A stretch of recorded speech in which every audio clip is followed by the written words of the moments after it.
Hello, everybody. Welcome to Out Comes the Sun podcast radio show here on Dash Radio. And also, you can get us on YouTube or Apple or Spotify.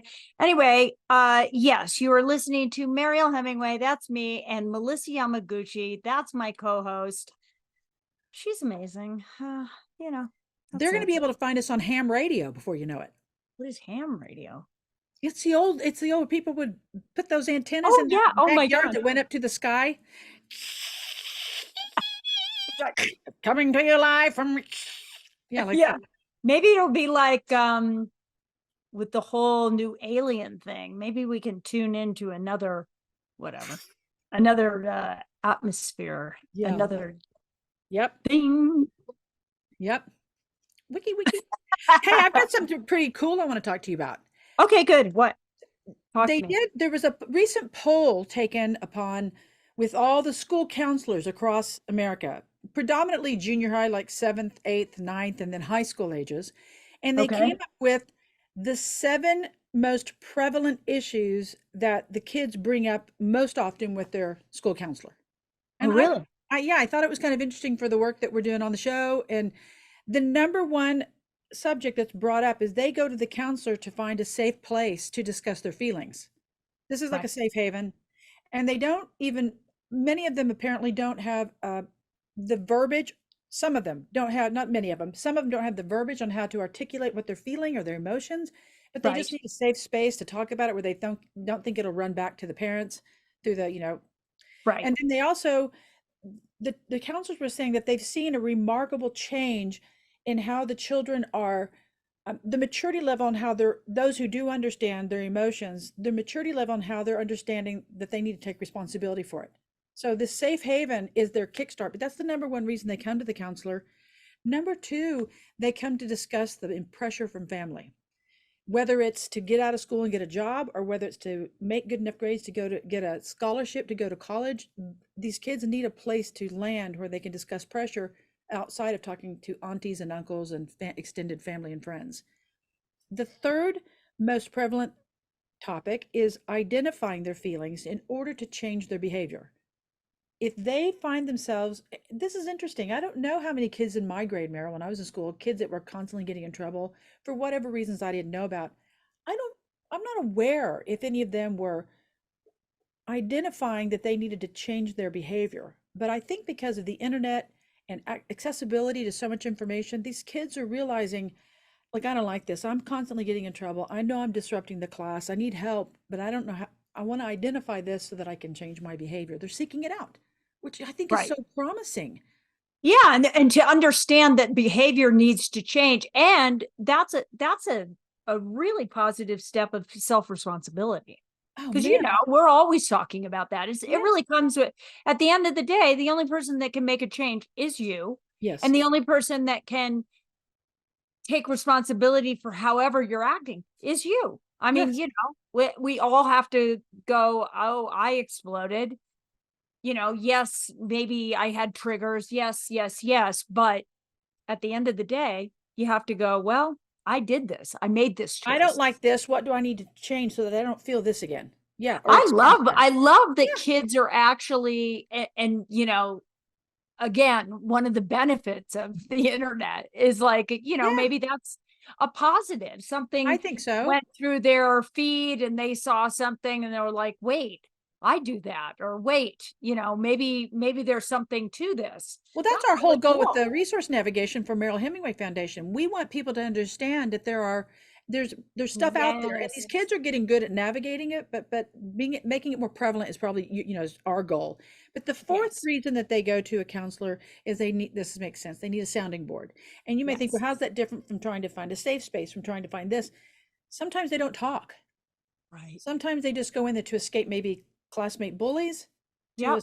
escape the pressure, the vice grip of everything that's coming in. They don't want to talk. So a lot of counselors said it was surprising to them how many kids just came in and said, can I just sit here during lunch? Or can I, Mrs. Johnson, can I sit in your room? They're like, come on in. So they're creating more quiet space in their offices so that kids that don't necessarily even talk to each other can just come in. Well, that used to be the library, but I guess It this used is to be more the like library. yeah, Yeah. Yeah, because it It was like, did shh. used to be the library, but it's also safe space. Yeah, Not only is it quiet space, it's probably safe space. I know if there's a teacher around, like it's okay. I won't get bullied or somebody yeah, won't look at me strangely. I mean, it's different than being, in detention or that's something, right. like where detention, you feel like you're being punished. So it's got a different kind of vibe to it. But if you're just choosing, look, I choose to be here. And it's doing it without saying I'm being protected, Yes. because kids have such a weird thing about, oh, I don't want you to know, Yeah, like don't tell my parents, even if they're getting abused, that's right. That's because they exactly right. think, yeah, it's so interesting. I probably watch way too many like shows that deal with, kids and kind of crisis and all these things. It's so interesting over and over and over again. Kids really, really do. I mean, you know what it's like to be a kid, but you really do believe the things that you hear from your friends. You really Yeah, do believe that when somebody tells you don't say anything, you'll get in big trouble, I'll hurt you, whatever kind of yeah, abuse you come from, because as a child, you're so vulnerable and you're so naive, and your experiences are so limited. As adults, we look at that and we think, well, of course you don't do that. But as a kid, you trust people. that's right. So it's That's exactly right. very, yeah, It's it good. I really mean, and is. the fifth most popular reason why they come in, or the most prevalent reason, is dealing with anxiety. Mm. And this is all like a layering effect, pressure from the Right. family, that all this stuff. But the anxiety is the fifth reason that they come in. The sixth reason is anger, Oh, dealing with wow. dealing with a lot of anger, feeling like their lives are being cheated, but because of the way the world is being run, or that a teacher's not being fair, or whatever it is. But there's anger, and sometimes they can't identify the anger. They don't know why Oh, they're angry. wow. They're saying, Yeah. I don't know why, or I don't know why I'm anxious. I don't know why I feel like Right. crying. I just feel like crying all the time, and I don't Oh, know why. I don't have anything to be sad about, but they don't know how to articulate and process. And then the seventh is navigating peer conflict. That I honestly thought would have been the top reason. That's the seventh. It's still up on the list, but they said that social media does play a role, but not nearly as much as it did even 10 years back. oh, It's interesting. it can influence the way they see themselves, but not so much. They're learning to not, it's being discussed in schools more frequently, to not give it so much weight. Like, Oh, people that's just say good. whatever they want. And so the kids are like, yeah, yeah, people are just blowing steam, or whatever the word Whatever. is, something, Yeah. blowing off. But they said that the number one thing that they work on as counselors, and I love this, normalize, they're teaching the parents and talking to the parents and teachers to normalize feeling a whole range of emotion, not just happiness. So you got to normalize feeling angry, normalize feeling sad. It's Yes. okay. It's okay. Work. You're Yeah, strong. and that Work and through and this. it's so true. I mean, I think that we've set up a society. I mean, we do this not only with our kids. We've set up the society as like happiness is the end all. But I Yes. mean, energy, I mean, you know this better than anyone. Energy goes like this. Yes. Everything shifts and changes, as we know. Good Yes. days, bad days, days of low energy. That doesn't necessarily mean you're depressed, but it could mean that, you're having a off day. Yep. But that doesn't mean you throw it, you throw in the towel, No, right? listen. And we've gotten so addicted to feeling hyper Yes. hyper happy, hyper this. Dopamine rush. Everything is at this level. But you know what? The universe doesn't work that way. It That's has right. to balance out. You can't have lightness without dark. Right. You need contrast. It's so interesting. Well, in feng shui, if someone is feeling sad and you try to remedy it, and take the sadness away too quickly, by Right. bringing crystals into the room, or painting a Right. wall, whatever you do, what you've done is extended the pain, and it Yeah. may be it may be it may be hidden briefly, but it'll come back in a stronger fashion. It makes me think of a woman when I was growing up whose husband died, and I think they were in their 40s. She used to jog a lot around my neighborhood, and her husband was maybe like 49, 50, and he passed away running. And so the whole family was in shock. The kids were like 8 and 10. I remember specifically, I think I was in high school. I remember specifically that the mom was on Valium a lot because she could not handle the stress that was coming in front of her.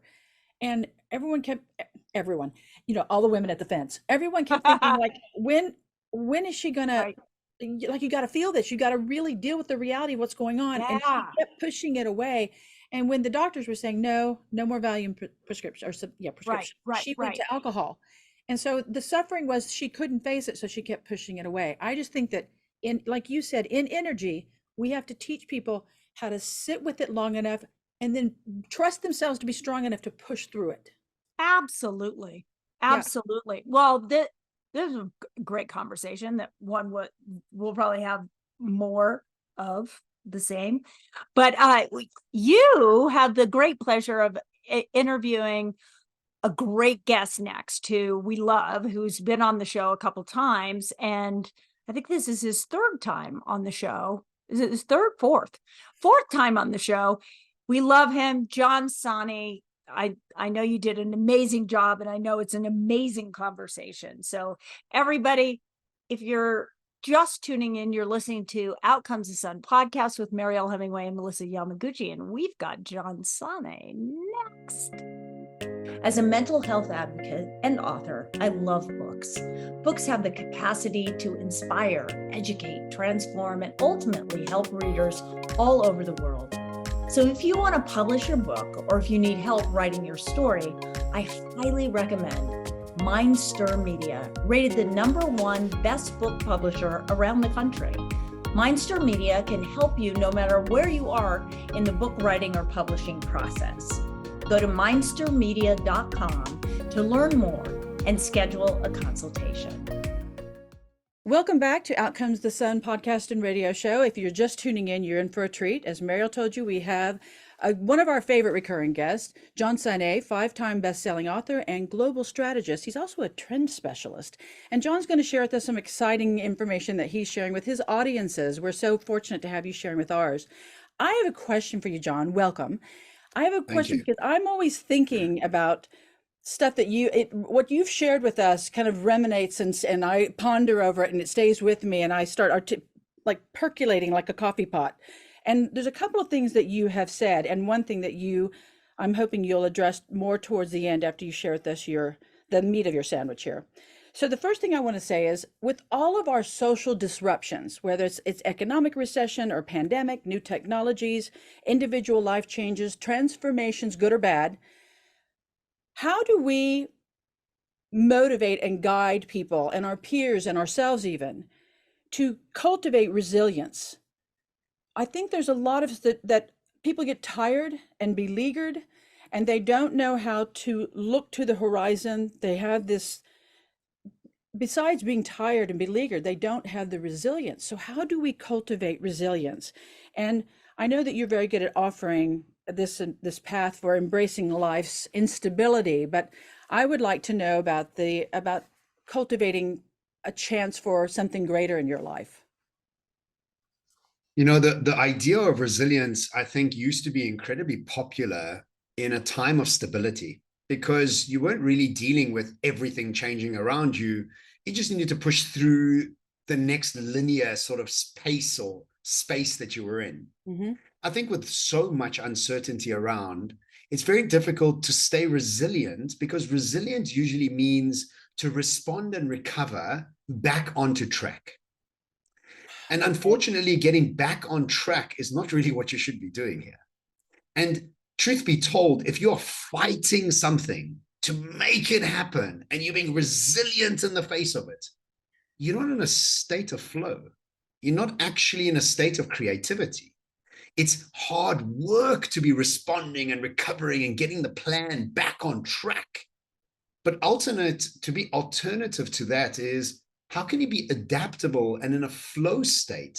So you don't always have to think about resilience as hard work, but actually to get into a flow state, to not be addicted to certainty, to not always wanting to get the idea back on track, but actually to be adventuring into new tracks. That's scary though, right? Because our whole system universally is predicated on this rote memorization of how life is supposed to work. Yes. Right? We learned it Yes, from our and that is the biggest forefathers. problem, right? Yes, So exactly. That's what's holding us the back. myth of normal, the myth of normal, the myth of what you should be doing, the white picket fence, all those things were ideas that I think were marketed to us to help us conform Yes. to a system. And the system itself, the economic system, the industrial revolution system, has seen us become very successful in many ways, but is now starting to show that without us following our humanness, our curiosity and fascination, even having the Mercedes-Benz, the Louis Vuitton, and following and conforming like society asked you to, is not actually allowing you to express yourself in the best way possible. Our humanness has been suffocated by conforming. Yes. And resilience is this idea that you need to keep conforming and keep going back to conforming. And when you fall off the wagon, get back on the wagon and keep conforming. Where I actually think imagination in our ability to express ourselves in brand new ways doesn't put such a burden on us wanting to get back on track all the time. And again, ask yourself, whose track are you getting back onto? It's true. Whose track I is like it? that. Is it society's track, religion's track, your mom and Right. dad's track, your culture's track, not your track? Because if it was your track, truly your track, why would you need to be resilient? Oh, I love that. I love that. Well, so how do we I think some people feel that they have suffered from tragic optimism. And I think that part of that tragic optimism is tied to what you said in the beginning. It's the what you had shared about the uncertainty. And so when people have tragic optimism, I think they believe, oh, I'm going to try to be positive about how life should end up. And then it doesn't work out. And so it's so tragic and sad. And then they try to get themselves back up again. In order to stave off that sensation of tragic optimism, it's you alluded to this concept of hope without the certainty. Can you explain that? Yeah, look, tragic optimism, or as I call it, fragile optimism, is based on an addiction to certainty. Yeah. So you're being optimistic based on a control factor.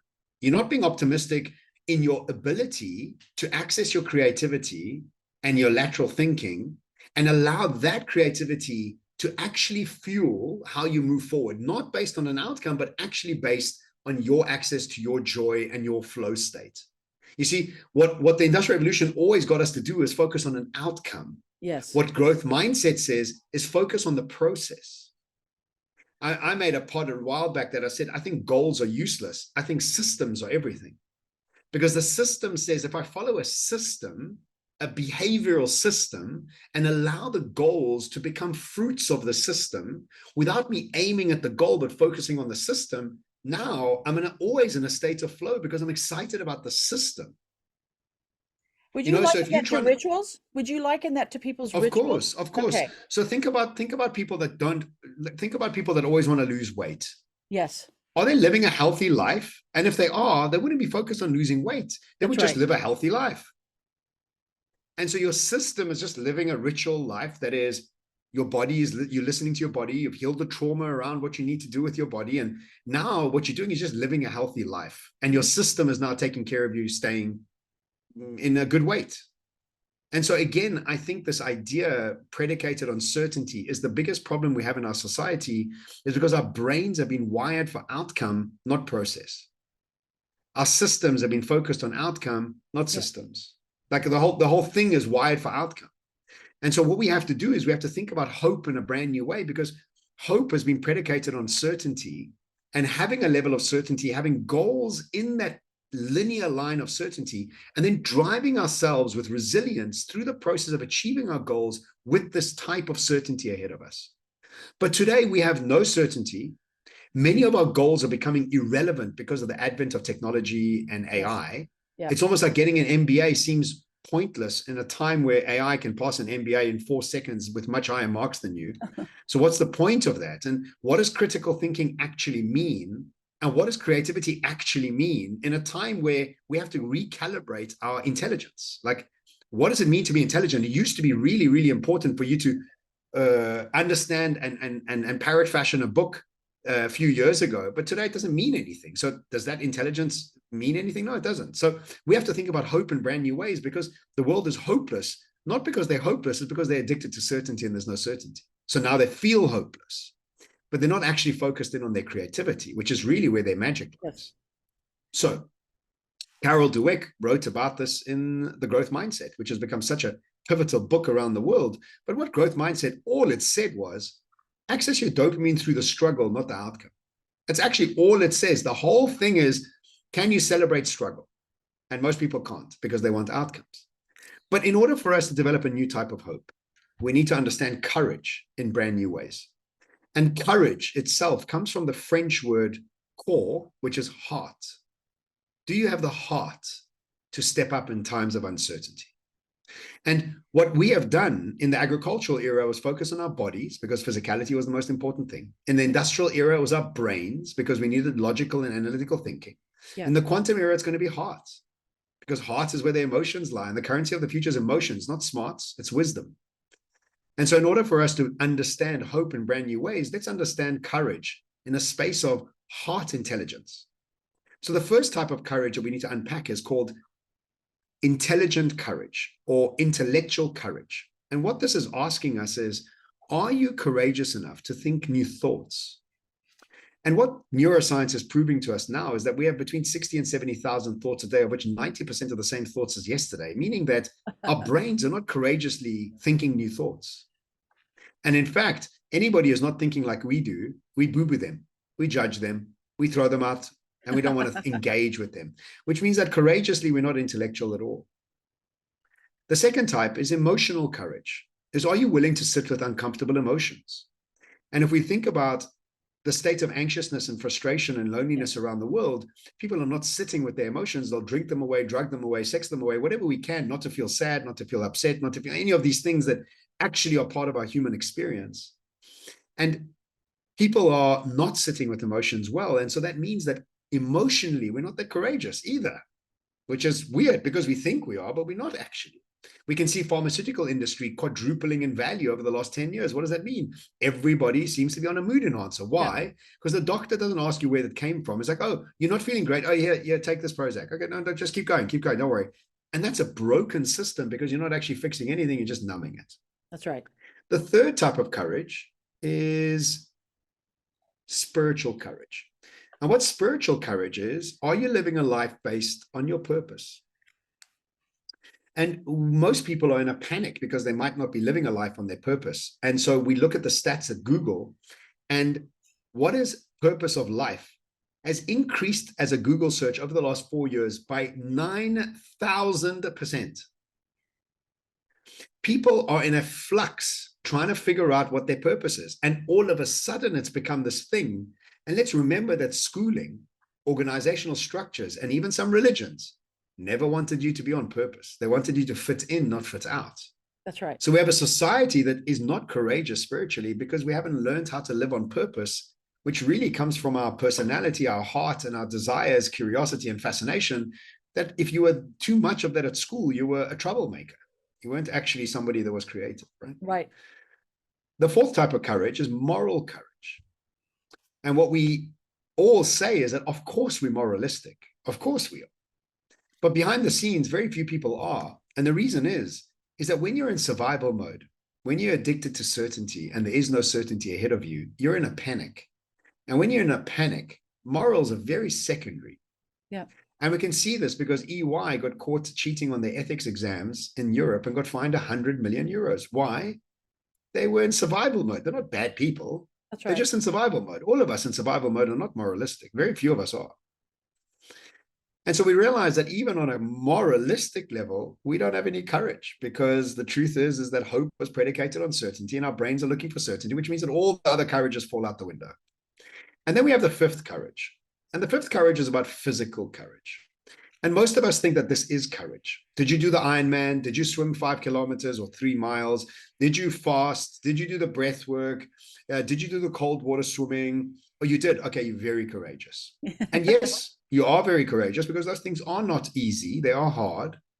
But truth be told, they're only a fifth of courage. And the true courage comes in our intellectual courage, emotional courage, spiritual courage, and moral courage. So we have to ask ourselves, how do we make those a natural part of who we are? And how do we create hope based on uncertainty? That's the biggest question we have to ask ourselves. And it all comes down to your neuroscience. It all comes down to how we've wired ourselves in a society that's always in a hurry. And when you think about anybody that's in a hurry, they're never a mature, elegant person. They're an immature, brash person. And even in ourselves, we find ourselves impatient at times. But impatience is ugly. Impatience smells bad. We don't even like people around us being impatient, but then sometimes we fall into the trap. Yes. So why are we impatient? Because somehow our neuroscience, which is being addicted to something called the high beta brainwave, is telling our body that we're in danger. We need to be resilient. We need to be driving through the ceiling. We need to be pushing when we must push through. We must read those books. We must. And when we get into the state of we must, we become anxious. And in that state of anxiousness and we are now wired in for a high beta brainwave, which is fueling our body with adrenaline. And we ask ourselves, why can't we be courageous in a state of uncertainty? It's because our brains are not wired for it. So all we have to do really is understand, how do we rewire ourselves? And we've spoken on this pod about that quite extensively. But again, just to remind people, there's a few ways for us to rewire ourselves. The first way is to heal your trauma. Your trauma has got you subconsciously imprinted into certain triggers. And when you're triggered, your low level of emotional intelligence is keeping you stuck to the past and wiring you for safety, not creativity. May I interrupt you a second? Would you say that the first trigger to be able to, obviously this is a no-brainer here, to be able to heal the trauma is to identify it? A lot of people may not like their lives, may not like the trauma of their lives, but it's a code of familiarity that fits well. And so they'll stay there instead of addressing it. And so the precursor to healing your trauma is to even identify it and acknowledge it. A lot of people ignore it, right? Yeah, well said. And it's so funny you say that. That's obviously true. But I think some people live in a life that's just fully triggered. They don't even know another personality of theirs. They're constantly triggered. I mean, the most famous triggered person in the world is Donald Trump, because he's just triggered. He's just constantly triggered. Even with all that power and all that money, the whole world is against him. Yes. And so, and many men in the world are like this, because nobody gave us the tools to want to evolve. And men in their 50s plus 60s are really nowhere with this, because nobody's helped them with understanding trauma and triggers. And now they're stuck in a pattern, in a personality trait that's based on pain, not on creativity. Yeah. Now you have a brain patterning that's looking to survive, not create. So what will happen? You must be resilient. You must push through. You see, even the question comes from a place of trigger, not from a place of creativity. Well, I forgive you for stopping in. I want you to continue because it's fascinating. No, not at all. Not at all. Not at all. I'm very happy. Secondly is getting a reverse mentor, is getting somebody who's 20 years old to teach you about what's going on in the world. The mentoring idea of having older people mentor younger people, especially if those older people are not healed, what are they mentoring the young people with? Business tools, strategy, but what about the emotional intelligence that's required? And I'm not dissing older people, but many older people are not equipped for this level of uncertainty that's happening around us, Right. And so reverse mentoring is these younger people that are sometimes more emotionally intelligent, that understand the world in brand new ways, that can train upwards, mentor upwards. Third is our ability to spend time in the future. In other words, can you spend 10 to 20 minutes a day listening to a podcast about the future, listening to a YouTube about the future, reading something about the future, switch off the news, switch off the things that keep you stuck in the past, and start to explore and anchor language into the future? And slowly but surely, what this does to your brain, it starts getting you to look for new solutions rather than be terrified and petrified of anything that's got AI attached to it. Fourth, meditation. I've spoken about meditation extensively. Meditation is brain gym. If you think about your body, if you never move it, and it's always having 90% of the same thoughts as yesterday, meaning that your brain is stiff, it doesn't want to be flexible, meditation allows it to be flexible. This is the key, because if you not have a flexible brain, if your gray matter is stuck in repetition, you're never going to be thinking new thoughts and having hope in uncertainty. And lastly, a little bit controversial at this stage, but I imagine over the next few years will become not controversial at all, is the use of psychedelics. And the word psychedelic comes from the Greeks, that's mind manifesting. And it's this ability to manifest with your mind the adaptability and imagination that requires you to think about tomorrow and unhook yourself from yesterday. Your brain likes to ruminate about the past, but doesn't like to imagine about the future. Why? Because it takes so much energy. It has to create new neurons and new neurons to wire and fire together. So it's a lot harder to do that. And so we realize that if you take the brain under meditation and under psychedelics and look at it under a brain scan, it almost looks like the same brain. Why? Because both of those allow your brain to relax, calm your heart, and give you this clarity of thought and lateral creativity that otherwise are not available to us in a high beta brainwave in an anxious adrenaline-fueled world. Yes. So in order for us to develop a new type of hope, we have to redefine and recalibrate what intelligence is, where we access it from, and understand that neuroscience becomes your gateway to developing new types of courage. You mentioned the 5 courages, the 5 different types of courage. And in feng shui, which I teach, we have the basket of 5 when we talk about the different elements, fire, earth, metal, water, wood, and how you have to be balanced in order to be whole. Would you say that the 5 different types of courage, that it's best to have the basket of 5 there as well, that you come in as balanced, so that if you find you have one that pokes its head higher than the others, you're more emotionally courageous than you are, or more physically than others? Look, I think actually physical courage sometimes is self-abuse, Interesting. wrapped up in professionalism and excellence. It's actually self-abuse. So I think what will happen is when you find yourself in a state of alpha brainwaves with a calm heart and a clear mind, all of those courages become obvious. You Oh, won't have one that's higher than other, because if you're in a calm heart, clear mind, you're happy to have new thoughts. You're not defending any old way of thinking. You're happy to sit with uncomfortable emotions because you're wise enough to know that they'll dissipate over a period of time. You moralistic, you're courageous in morals because you know there's more than enough for everybody. You're not in survival mode. You're on purpose because the whole point of getting into alpha is to access your genius. And then you're obviously on purpose. yes. And physicality won't be about pushing yourself, but allowing yourself, which becomes a very different practice. I must go to gym goes to, I'd love to go and make my body more flexible, you know? How about that? And so all of a sudden the approach becomes very elegant and very mature. And this is really my life mission for myself in my own personal life, is how do I heal as many triggers as possible so I have memories with no triggers, where my unconscious memories become conscious memories, where I thank my dad for being violent rather than being angry with him for the rest of my life. And this becomes a very, very personal journey that we all need to go on. It really And the does. biggest question we need to ask ourselves is, who do we become in this state of change and transformation? How do we evolve ourselves to become more creative, more human than ever before, as the world of AI and ubiquitous technologies becomes just everywhere, ubiquitously around us? How do we optimize this life when we're given this life? I've often told I have 2 children, a son and a daughter, and I've told them, don't just take up oxygen. Try to figure it out. Don't just get into the system of rote memorization and rote behavior. Figure it out and optimize this life you have. One life. You've got this chance to optimize. Now, that leads me to something that I saw on your Instagram recently, and I was captivated by the image because it was so cool. It's a shot of you with your arm up and all this energy looks like it's reverberating off of your body. And the quote on there says, "The noble way to go extinct will be to evolve naturally into a higher species." That is such a great quote, and I'd love for you to expand on that for the audience.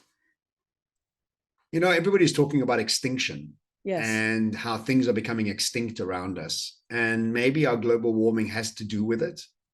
But we also have to realize that when you start to study quantum science, you realize that nothing actually dissipates. Nothing actually goes extinct. Everything just transforms and transmutes, Yes. because energy can never be killed. And so even when we die, we transmute and transform into something else.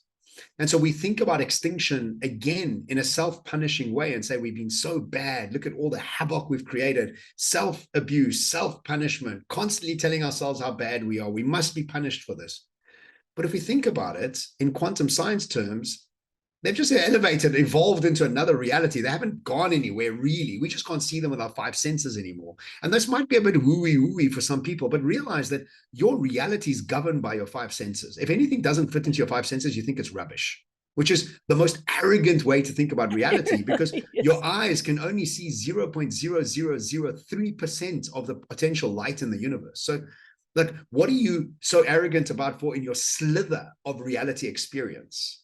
Now, when you start playing around with shamanic work and with mind-altering sort of ayahuascas and mushrooms and meditations, you start to access different reality variations and parallel realities and all of these sort of fantastical worlds that are out there. You start to access them, and they're not governed by your five senses.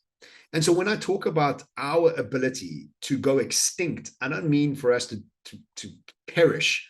I mean for us to elevate. So we become new versions of ourselves in new timelines with more elegant and noble behavior, so that we are much more in a state of flow and not looking for a state of resilience, not looking for a state of pushing, but allowing. And this shows us an evolvement in who we are and how we can show up in the world. And this is something we really need to be thinking about, because in our current states, with all the technology in the world and more capital in the machine than ever before, with 2 gazillion flavors of ice cream, which makes us all so very happy, the world is still anxious. Like, how is this it's not working? The system is not working. So we have to really buck the system, and we are the system. And so we have to ask ourselves the most uncomfortable questions is, how do I go about elevating and evolving myself and doing things I haven't done before? How do I think new thoughts? How do I sit with uncomfortable emotions? These are all humanistic things that we've ignored and never been taught. Well, and we've never been encouraged to think outside the box because it makes it too hard to teach. I come from a long line of educators, and you want this child, not my family, we kind of push the edges a little bit too much, but they want the child to sit in the chair and not ask too many questions, because then now you've thrown me off course and I've got this whole lesson plan to get through. So yeah, we've been cultivated to not think. I think the freedom that comes with the 5 courages that you're sharing with our audience, with understanding them and allowing yourself to giving ourselves permission to dive into it. You used a word elegant a while ago. You used it several times, and it's one of my favorite words, because it's more than what we imagine. Everyone imagines the blue-haired lady on Park Avenue in her Chanel outfit, and they think that's elegant. What we're really talking about is a capturing of time and having grace with it, with that time. So I love that. You know, Melissa, I was standing in the queue at an airport, and we just come off the plane, and we were about to arrive at the passport queue. And there was a guy that was sitting near me, and he was wearing a full Louis Vuitton outfit, and obviously looking the part in his business class seat, which was great, good for him. But when we got to the queue, he lost his shit. And I thought to myself, how terrible that you are wearing, that you think luxury is that tracksuit, but actually, truth be told, the true luxury is a calm nervous system and a state of flow. Yes, I love that. And throwing your toys out of the cot is by far the most childish, ridiculous thing to do, when the person who's trying to help you has got she didn't know 800 people are arriving from, maybe she did, but it's just not it's not her fault 800 people have arrived from the plane, and you have to wait. Like, that's what it is. Relax, listen to a podcast, listen to a meditation, calm yourself down, walk slowly in the queue. And really, about elegance becomes really the thing that we all crave. We want to be around people that are elegant, and this is really what we should be aiming at, to evolve ourselves as humans. When I've been asked when I've been hired to, in the days of yore, when I would feng shui someone's home or their business, I left feeling, sometimes left feeling a little bit empty myself. And my husband began asking me what's going on. And I said, I think there's a disconnect, because no matter how beautifully I feng shui your home in preparation for Architectural Digest, if you're not in balance, then it's all for naught. So much to your point of the gentleman in the branded tracksuit, and not capturing the elegance of what he imagined luxury to be. Yeah. John, you are, as always, just a wealth of information, and your time is so valuable. And I know I speak on behalf of Mariel when I say that we really thank you for your time. You've got so much to share. And I want to encourage our audience to please read John's books, go to, at the very minimum, go to his Instagram and follow what he has to say, get into his links. discover and follow what this man is sharing, because it's wisdom beyond. And I thank you for your time. And as always, we want you back as many times as you will tolerate us Thank as a you. team. Thank We you. love having you here, and I wish you nothing but calm, patient, courage, and grace. Thank you so much, John. Thank you. My absolute pleasure. Thank you for having me again. Have a great day. Ciao. Hi, this is Courtney Verdon, pelvic floor expert, fitness trainer, founder of iCore Method, a app that with pelvic floor programs, meal plans, and so much more, with an upcoming challenge with Ashley Black. You are listening to Out Comes the Sun with Mariel Hemingway and Melissa Yamaguchi. Hey everybody, this is Out Comes the Sun podcast and radio here on Dash and elsewhere around the world. You can, like we said, you can probably find us on ham radio. Today I'm going to share with you, this is Melissa Yamaguchi, and I want to share with you a tip on energy. So as John was referencing hope, I began thinking in feng shui and in the concepts of energy, we look as hope as a collective emotion. And as John so astutely pointed out, hope is oftentimes attached to a solution, a certainty.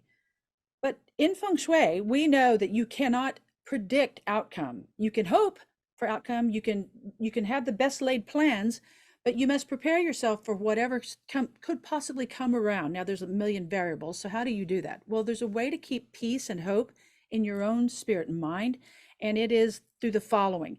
We talk about ritual practice, which is a big push and belief of my dear friend Mariel's. She talks about the concept of ritual always. And in feng shui, we know that even the ritual of I get up at this time, I say my prayers, and I meditate at this time, I wash my face at this time. These rituals, the practice of this creates comfort and creates familiarity, which allows hope to thrive. Self-care is one of the most important things you can do to keep hope alive in energy. Because if you are unkempt, if you're not showering and flossing your teeth and brushing them and taking care of your skin and cleaning your eyes and so forth, then the body energy starts to recognize something's wrong. And so it neglect from the outside starts to permeate in. And as it comes in, the body starts scrambling, trying to figure out what's happening. It's rushing to the brain, it's going through all the organs, it's going through all the vital spots of the body. The extremities last, legs and arms get hit last in energy, and the body is racing to try to find out what's happening. Why are we not cleaning ourselves? Animals preen. So if you stop preening, that's the body's way of knowing something's up. So self-care is a way of letting the body know hope is still alive. I'm still moving forward, one step ahead, let's go. The next thing to do to keep hope alive as a positive push is to focus on your surroundings and your environment. As within, so without. So if you are taking care of yourself, then you pick up. I'm not going to come to your home with a white glove and inspect your shelves to see if there's dust or if your hangers are all facing the same way, Melissa dearest. But I am concerned that if you are not keeping your kitchen and your bathroom at a bare minimum clean, so that you have clean environments and where you are taking care of yourself, then this is a marker. It's a marker for concern. But if you make a concerted effort to do the simple things through your self-care and ritual of making your bed, washing your sheets once a week, sweeping up after yourself, throwing your trash out, keeping everything perfect. No one's asking for you to make it magazine ready, but taking care of your environment reflects heavily on your body and your mind's ability to process and expect and hope and have hope. Next is in feng shui. A couple little feng shui tips on this is that if you keep brightly colored flowers or plants at your entryway, whether it's on your porch as you enter the home, or if it's right when you enter the home, if you have a table, or whether you have a grand foyer or just a small entrance where you can take off your shoes and you have a shelf, something bright allows the body to feel happy. The colors of joy are yellow and orange. Now, every color hits everybody differently. Some people feel very joyful with red. Some people feel angry with red. Some people feel very joyful with blue. Some people feel sad with blue. So you really have to speak to the color, attach the color that speaks to you, but bring in a color of joy. And when you enter that house, so it's kind of like, yeah, everything's okay. I'm home. This is my respite. I picked up after myself. I'm taking care of myself. Here's hope. The next thing is let sun in as much as possible. I just recently went into an office where I was meeting with somebody on behalf of my family, one of my family members, and I noticed in this woman's office there was not one window. And I asked, like, how many? just out of curiosity, once we got down to business or finished with business, I said, how often are you in the office? And she said, oh, I'm here about 8 to 10 hours. Now, in the entryway to this building, the waiting area, it was just, the walls were completely windowed. So it was just stunning. But I said, do you ever get out front? She said, I go out front as often as I can. In between clients, once I've finished processing my paperwork, I'm right out front talking to the women at the front to get that sun because it was Yeah. brilliant and bright. The next thing is you've got to get rid of what you don't want. You know, I will confess and admit that I have watched hoarding shows before because I'm kind of fascinated, and also for a little bit of groundwork because I have been asked to feng shui homes where the family member is suffering from a hoarding. And so I watch sometimes not just for salacious, looky-loo rubbernecking, but it's really to try to understand because I'm not a licensed clinician, but to try to see what I can glean from this so that I can help. And people who hold on to things that no longer have purpose is one thing, but also holding on to things that you don't want. There's a concept in Japan called wabi-sabi, and it's when you take a broken item and then you adhere it back together, and they'll often use a really ornate, like gold-leafed glue to attach the broken pieces together again. And I think there's something very beautiful about that. However, I will tell you in feng shui, that is not a good thing because in feng shui, we believe that when something is broken in your home, it has accepted the negative energy to protect you. So you must then thank it and get rid of it. But if you leave things around your home that you really don't want, a letter from an ex-girlfriend, a birthday card from a friend that betrayed you, you're inviting in negative energy, negative thoughts, reminders that can trigger you. So we've got to clear the home out of everything, even from birthday cards to scarves to things in your home that no longer work, that no longer serve you, to keep that area fresh, lively, joyful, and full of hope for you. That's my little spiel today. Stick around, don't go away. Out comes the sun. Welcomes Mariel Hemingway next to talk to you about balance. That was awesome. I was thinking about all the things in my home. Very cool. Yes, I am going to talk about balance. I'm going to talk about meditation. I talk about meditation once in a while anyway. But I love it. And I think that people need to put it into their lives. Meditation is such an important Melissa was talking about rituals and self-care. I think it's one of the most important self-care things you can do for your brain, for your body, for your well-being. It also, we were talking at the beginning of the show about, the acceptance of different kinds of energy, dark days, low days, happy days, joyous days, ecstatic days. Everything is in shift. And what meditation does is it gives your body, mind, spirit space to kind of inhabit those shifts. Silence has the ability to prepare you to deal with things as they happen. It also teaches you, and I talk a lot about this, it teaches you the art, and I think it really is an art because it's not taught to us as children, because as children we are this, but we lose it, and that's the art of being present. Being in meditation, taking time to be still is just so incredibly important. So really what I want to share today is that, number one, it doesn't have to be long. Like if you've never meditated before and you just think that's an overwhelming thought, if you've ever prayed in a moment of desperation, really just think of it as an extension of that. It's just really being okay with doing nothing, even if it's just for 5 minutes. But everybody has 5 minutes. I'm sorry, you just do. I know I can waste a ton of time watching Netflix shows because I'm kind of, Netflix or Amazon, whatever I'm kind of interested in, or books on tape. You can take 5 minutes out of your day to just be quiet and still. Close your eyes, to get a focus. When people talk about the third eye, that's kind of focusing between the eyebrows, That's what they say is the third eye. It's looking up towards what is called the master gland, the pineal gland. And that is sort of the seat of our spiritual kind of enlightenment, and it's where we take in energy. But even when it seems like it's not effective, and it will seem many days like it's not doing anything.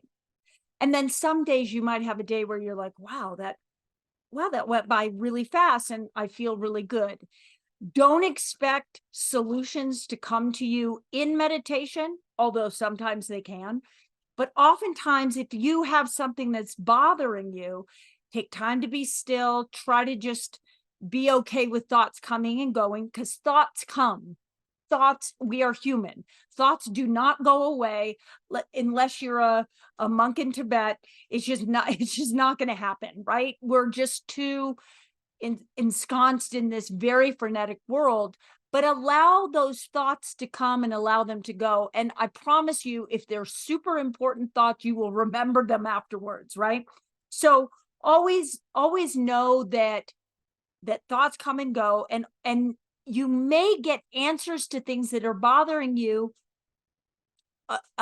an hour later, a couple days later, whatever it is. But when you plant the seeds of inquiry, and when you plant the seeds of curiosity, you get answers. You just don't get it in kind of our human, like what we think it's supposed to be like, because we're trained since children that, you ask a question, the teacher answers you, your mom answers you, you get, you ask for food, you get food, whatever. But in meditation, it's really about being fluid and okay with everything, with the dull moments, with the high moments, the low moments. It's all, if you just see it as all okay. And then if you struggle with your concentration, start counting breaths. Just inhale for 4 counts, hold it at the top for 4 counts, exhale for 4 counts, hold it at the bottom for 4, if that's possible for you. Maybe it's 3 that you hold, right? Don't put like, oh, I have to do this. And you find that through that repetition and through that ritual of breath work, you get calmer and focused. And breath always changes how you feel, right? There's I can't remember what spiritual teacher, but he said, with every inhale and exhale, there's an inhale is a birth, and with every exhale, there is a death. Right? There's a death of that moment previous to the one that you're having now, right? So when we just allow that inhale, that birth and that death of a moment, it's training for your brain, right? It's just simply training for your brain. So that's my tip for today. Give it a try. Don't put pressure on yourself to get anywhere, because there's nowhere to get. There are days when I have extraordinary meditations, and there are days when I'm looking at the clock and I'm looking around. But even in those days, there is something that happens, because if I stay there long enough, my heart rate goes down. Things don't seem quite as urgent as they were before I sat down, kind of begrudgingly thinking, oh, I've got so much to do. So just give it a try. And if you try for 5 minutes, I want you to add 1 minute a week and just see how it goes. 1 minute. I love it. And you have talked to me about the breath thing, the box with the 4, 4, 4.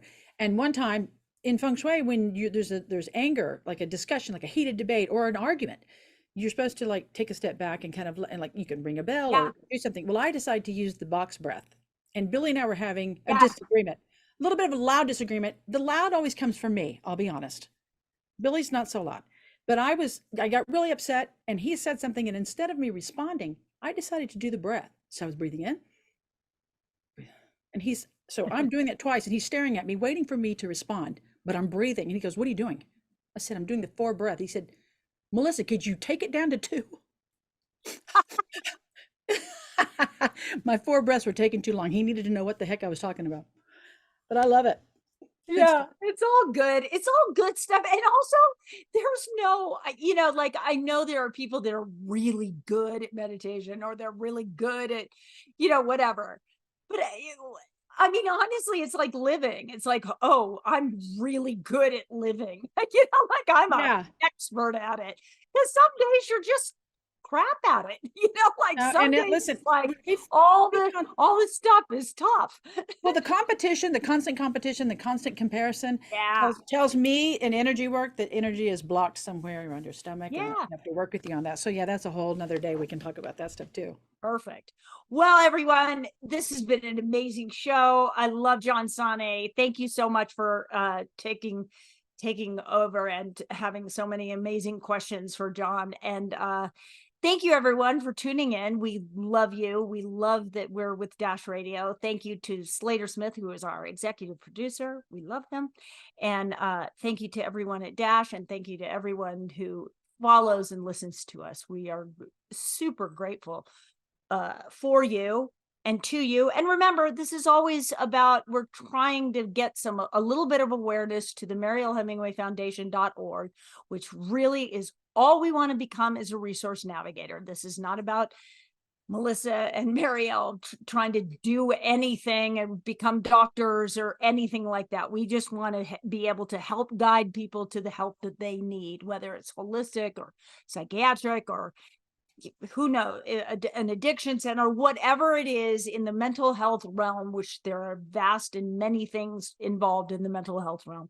Just remember that if you make a donation, that's what we're looking to do.